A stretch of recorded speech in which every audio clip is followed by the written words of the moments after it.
G'day guys, you're back with MiracleMAX. Today I'd like to share something very brief with you. It's an ultrasonic parking sensor detector that I've made. How did I make it? Let's have a look.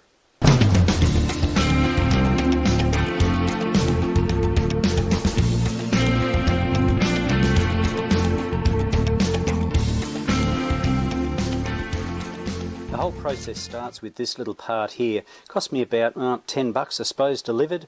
Just off of eBay, and it's an ultrasonic sensor detector. This is rated at 40 kilohertz, and that lines up with most manufacturer sensors, and they put out a 40 kilohertz signal, and this in turn receives that signal. So that there is your part number, only $10. Now I would love to have a picoscope, but at the moment the dollars aren't there, so I'll be using my DSO 138, which works just fine. So the way I've made it is I've used a couple of these probes and I've soldered them onto the sensor detector itself, and that's basically it. Wrap some heat shrink around it, and I must admit it was hard to solder these two together because of the materials, but I just grabbed some copper wire, wrapped around both of them, and then soldered the whole lot together, and it's quite sturdy, quite strong. Another good thing about this design is that the leads aren't a permanent fixture. These are simply probes that go into the back. So there's my little sensor detector, and of course the leads are now left to be used for some other purpose, and they can be used with the detector whenever I need it. So I haven't lost a lead, all I've done is gain a sensor detector. Alright, so let's try it on the vehicle. In the past I've tested these sensor operations by just waving my hand in front of the sensor, but I have come across a few that it just doesn't seem to work.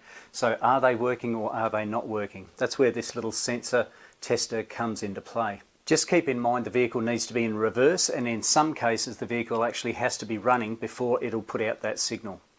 The vehicle puts out a 4 kilohertz signal coming out. It hits against a solid object and then it bounces back, and it measures the amount of time. We know the speed of sound, and therefore that can be calculated into a distance measurement. Therefore it can give the owner a bit of a warning as to how close they are to that particular object. So now I'll pop it into reverse and see if this thing actually works. We can certainly hear it inside the vehicle and outside as well. It's quite noisy here in the workshop. But is this sensor working, or is it bouncing off that sensor over there? That's where this little detector comes into its own.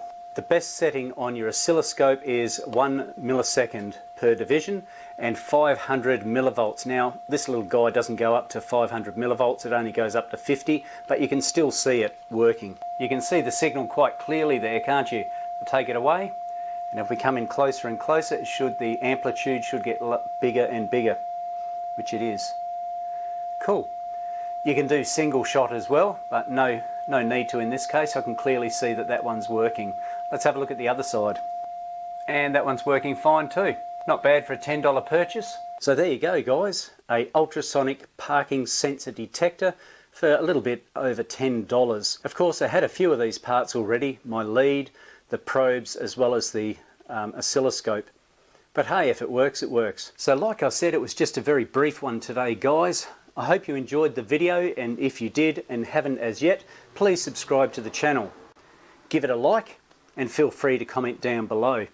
Of course, don't forget about that notification bell.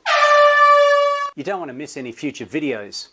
So until next time, this is MiracleMAX signing off. I'll catch you later.